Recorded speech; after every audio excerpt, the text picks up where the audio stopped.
Meron akong personal na kakilalang abogado dito sa Los Angeles, California at ganun din sa Pilipinas.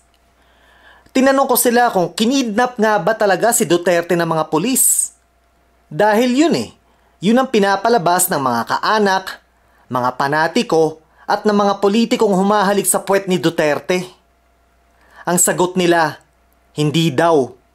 Hindi daw kidnapping dahil may warrant of arrest. Ngayon, kung walang warrant of arrest, yun, kidnapping yun. May warrant of arrest so Duterte needed to comply.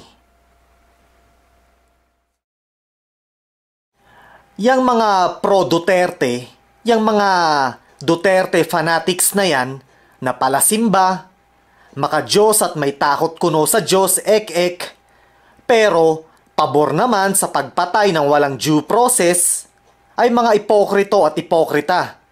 Hindi ba? Mahiya naman kayo? Ang kakapal ng mga mukha nyo. Tandaan nyo mga katoto na ang terror law at NTF-ELCAC ay inestablished noong panahon ng rehimen ni Duterte. Ang mga opisyales ng NTF-ELCAC ay kilalang red taggers. According sa mga reports noong panahon ni Duterte, maraming mga dissidents, mga aktivista, mga rights defenders, mga land defenders, progressive leaders, union organizers, mga kritiko ni Duterte at mga mamamahayag ang hinaras, pinagbantaan at ikinulong. Marami sa kanila ay naglaho na parang bula at marami rin sa kanila ang pinatay ng walang laban.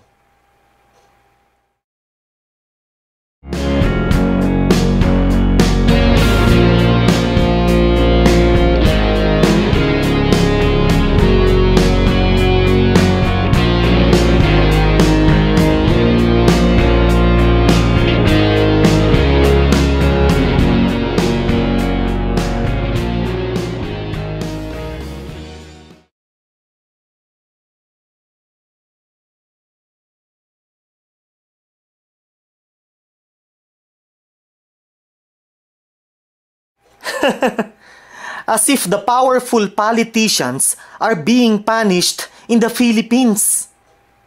Look at Imelda Marcos. The court did find her guilty and sentenced her to no less than 70 years in prison. Well, where is she? Is she in jail? Did she ever go to jail? No, never. Rodrigo Duterte has been sued many times. But what happened? Nothing. Nothing. Good thing that the ICC investigated his crimes against humanity. It's a good thing that he will face trials before the ICC. Ganito ang paulit-ulit na linya ng mga paid online trolls at ng mga panatiko ni Duterte. Naku, adik yan! Adik yan, kaya rapist yan at mamamatay tao yan. May stereotyping ano? May stereotyping na kapag gumagamit ng droga ang isang tao, automatic na rapist at mamamatay tao siya. Ang tanong ko sa inyo, lahat ba? Lahat ba? 100% ba na lahat ng gumagamit ng illegal na droga ay rapist at mamamatay tao?